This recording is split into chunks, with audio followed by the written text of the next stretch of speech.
നമസ്കാരം. കിട്ടിയാൽ ഊട്ടി പൊട്ടിയാൽ ചട്ടി എന്ന് പൊതുവെ പറയാറുണ്ട്. അതുപോലെയാണ് ഈ ചത്ത പച്ച എന്ന് പറയുന്ന പരിപാടി. സിനിമയും അങ്ങനെ തന്നെയാണ്. ചത്ത പച്ച.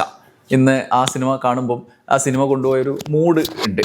അതായത് സിനിമ സമഗ്രതയിൽ ഒരു ഗംഭീരമായ അടിപ്പടം എന്നുള്ള സിനിമയുടെ അനുഭവം എന്നുള്ളതിനപ്പുറത്ത് ആ സിനിമ ഒരു തലമുറയെ ആ തലമുറ കണ്ട് ശീലിച്ച ഒരു റെസ്ലിംഗ് കാലത്തെ റെസ്ലിംഗ് ആഘോഷത്തിൻ്റെ ഒരു ഓർമ്മയിലേക്ക് കൂടി കൊണ്ടുപോകും.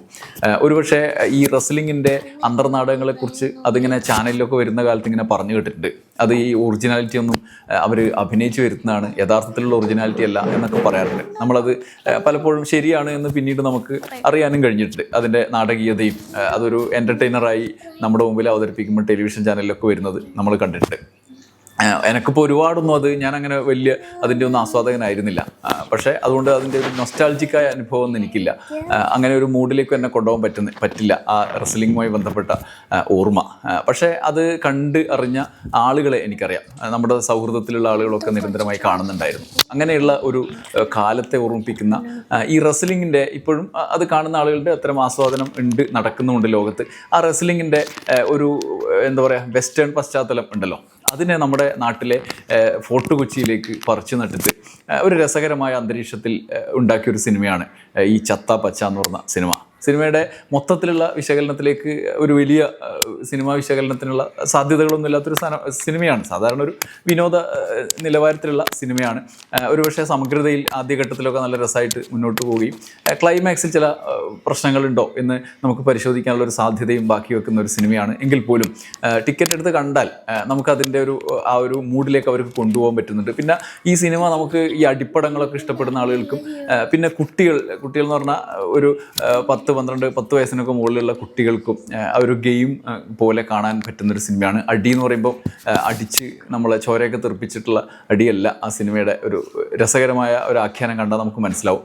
പിന്നെ കുറച്ച് വൈകാരികതയൊക്കെ വെച്ചുകൊണ്ട് ഈ സൗഹൃദം, ബന്ധം ഇതെല്ലാം അതിനകത്ത് കൊണ്ടുവരാൻ ശ്രമിച്ചിട്ടുണ്ട്. അതാണ് ആ സിനിമയെ മൊത്തത്തിൽ ആദ്യം ആമുഖമായിട്ട് പറയാനുള്ളത്.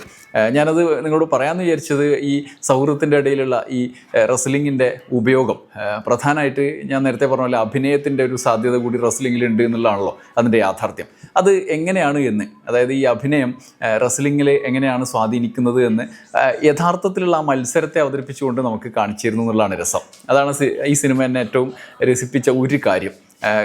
കാരണം വലിയ ശത്രുക്കളായി നമ്മുടെ മുമ്പിൽ ഒരു ഹീറോ, ഒരു വില്ലൻ, അല്ലെങ്കിൽ നമ്മുടെ ഒരു ഹീറോ ആയി ഒരാൾ വരുമ്പം അവർ നമുക്ക് മുന്നിൽ അവതരിക്കുന്നത് എങ്ങനെയാണ്, ഇവർ തമ്മിലുള്ള അഡ്ജസ്റ്റ്മെൻറ്റ് എങ്ങനെയാണ് എന്നൊക്കെ വളരെ രസകരമായിട്ട് ഈ ചതിക്കാത്ത ചന്തു എന്ന് പറഞ്ഞ സിനിമയിലാണ് ഈ സിനിമയിലെ പ്രേതങ്ങളുടെ ഷൂട്ടിങ്ങിനെ കുറിച്ച് നമ്മൾ രസകരമായിട്ട് ആസ്വദിച്ച ഒരു അനുഭവം ഉള്ളത് എനിക്ക്.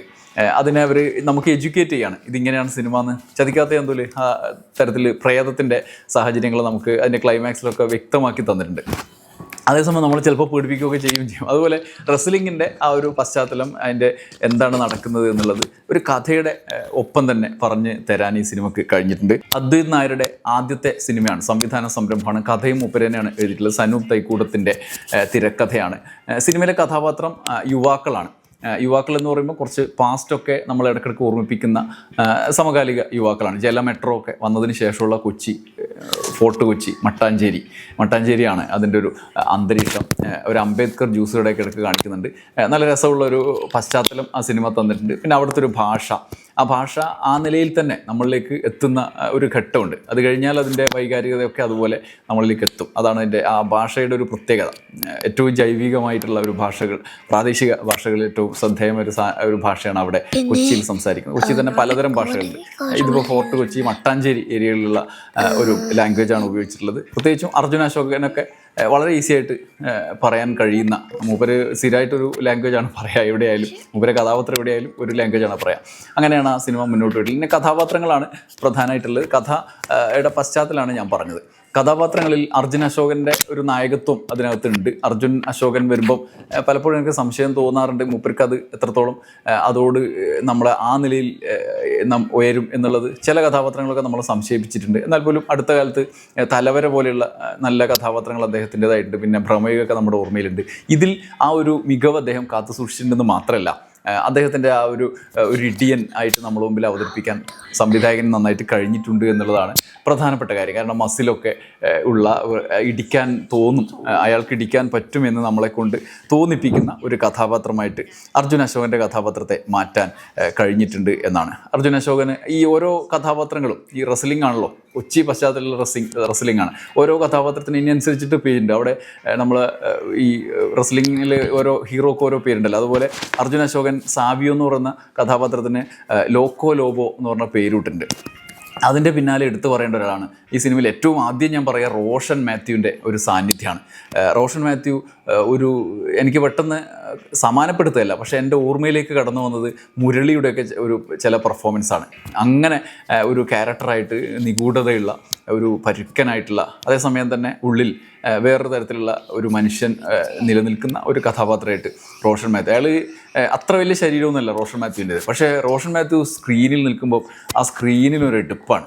നമ്മളതിങ്ങനെ ഒരു സ്ക്രീൻ പ്രസൻസ് എന്നൊക്കെ ഇംഗ്ലീഷ് പറയില്ലേ, അമ്മാതിരി ഒരു എടുപ്പായിട്ട് എനിക്ക് അനുഭവപ്പെട്ടിട്ടുണ്ട്. ഈ സിനിമയിലും അങ്ങനെ ഒരു കഥാപാത്രം, അദ്ദേഹം ചെയ്ത കഥാപാത്രങ്ങൾ ഒരുപാടുണ്ട്, പക്ഷേ അതിൽ നിന്നൊക്കെ വ്യത്യസ്തമായിട്ട് കുറച്ചും കൂടിയും ഏറ്റവും ആദ്യം നമുക്ക് ആ കഥാപാത്രത്തെ, ആ നടൻ അങ്ങനെ അവതരിപ്പിച്ചുകൊണ്ടുകൂടി എടുത്തു പറയാൻ തോന്നുന്നുണ്ട്. പിന്നെ വിശാഖ് നായർ ഇങ്ങനെ പൂണ്ട് വിളയാടുന്ന, ആദ്യം ഇയാൾ കോമേഡിയനാണോ വില്ലനാണോ എന്നൊന്നും നമുക്ക് മനസ്സിലാവാത്ത നിലയിൽ ചിരിപ്പിക്കുകയും ഒപ്പം അദ്ദേഹം ഒരു ഘട്ടത്തിലങ്ങ് റേഞ്ച് മാറുകയൊക്കെ ചെയ്യുന്നുണ്ട്. വളരെ വൃത്തിയായിട്ട് ഇവർ പല സിനിമകളിൽ ചെയ്തിട്ടുണ്ടെങ്കിൽ പോലും ഈ സിനിമ അതിലെ വ്യത്യസ്തമായൊരു കഥാപാത്രമായിട്ട് ഈ ചെറിയാൻ എന്ന് പറയുന്ന കഥാപാത്രം മാറിയിട്ടുണ്ട്.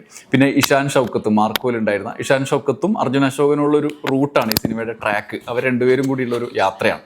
അതിനിടയിലാണ് ഈ കാര്യങ്ങൾ സംഭവിക്കുന്നത്. ഇഷാൻ ഷൗക്കത്തും നല്ല കഥാപാത്രമായിട്ട് സമഗ്രതയിൽ ആ സിനിമയ്ക്ക് ഒപ്പം സഞ്ചരിക്കുന്നു എന്നുള്ളതാണ്. പിന്നെ ഒരുപാട് ക്യാരക്ടേഴ്സ് ഉണ്ട്. പ്രത്യേകമായിട്ട് എടുത്തു പറയേണ്ടത് ഇവരാണ്. പിന്നെ റോഷൻ മാത്യുവിൻ്റെ മകള് ഒരു ഗംഭീര കഥാപാത്രമാണ്. ഹരിശ്രീ അശോകനും ആ കുട്ടിയും തമ്മിലുള്ള കമ്മ്യൂണിക്കേഷൻ ഭയങ്കര രസമായിട്ടുണ്ട്. പിന്നെ ആ കുട്ടിയുടെ സുഹൃത്തുക്കൾ 2-3 കുട്ടികൾ ഉണ്ട്.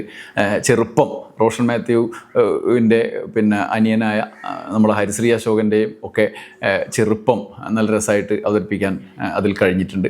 സിനിമയിൽ നമ്മൾ ഊഹിക്കുന്ന കഥയാണ്, നിങ്ങൾക്ക് ഊഹിക്കാവുന്ന തരത്തിലുള്ള കഥയാണ്. കുറച്ച് യുവാക്കളും മമ്മൂട്ടിയുടെ വാൾട്ടർ എന്ന് പറയുന്ന ബുള്ളറ്റ് വാൾട്ടർ എന്ന് പറയുന്നൊരു കഥാപാത്രമാണ്.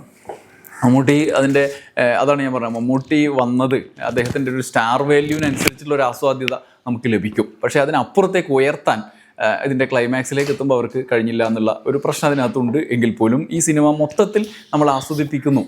അതിൻ്റെ ആ പശ്ചാത്തലവും ആ സിനിമയ്ക്ക് വേണ്ടി തിരഞ്ഞെടുത്ത കഥയും ഒക്കെ നമ്മൾ ആസ്വദിപ്പിക്കുന്നു എന്നുള്ള ഒരു കാര്യം പ്രത്യേകമായി എടുത്തു പറയേണ്ടതാണ്. അതുകൊണ്ട് നമുക്ക് ഏതെങ്കിലും പ്രത്യേക സ്ഥലത്ത് എന്തെങ്കിലും പ്രശ്നമുണ്ട് എന്നുള്ളതിനപ്പുറത്ത് മൊത്തത്തിൽ ആസ്വാദനം സാധ്യമാക്കാൻ കഴിഞ്ഞിട്ടുണ്ട് അദ്വൈത് നായർക്കും കൂട്ടർക്കും. കുറേ രസകരമായ സന്ദർഭങ്ങൾ ഉള്ള സിനിമ.